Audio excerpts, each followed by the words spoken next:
Hello and welcome to Pro Football Weekly's continuing Super Bowl coverage. I'm Adam Anschel, joined by Associate Editor Dan Parr, and we're here at the Media Center at Super Bowl 45 in Dallas, Texas. And while the Steelers and Packers are taking all the headlines, there was another team that made some news here on Thursday. It was the Atlanta Falcons, who gave head coach Mike Smith a new 3-year extension. Dan, you got a chance to talk with him today. What was his reaction? Well, it was no surprise that Smith got this extension. He's a 33-15 record in his 3 years at the helm. People thought this one was coming.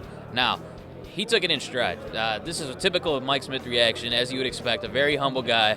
A lot of people wanted to run up and congratulate him in this media center today, and he wasn't patting himself on the back too much. He said this is never something that's really been on his mind. Even when all the rumors are going on here later in the season about would he be getting that extension, when would it come, he really never seemed to think much about it, and so it was no surprise today that he took it as in a very humble way. Well, now that he's got it, along with Thomas Dimitroff, some pretty good leadership there with the Falcons organization. Obviously a disappointing end of the season after such a good regular season. What are some moves you think that they need to try and shore up? Well, I get the impression that they're going to be looking for some team speed on both sides of the ball. I think that's what they need.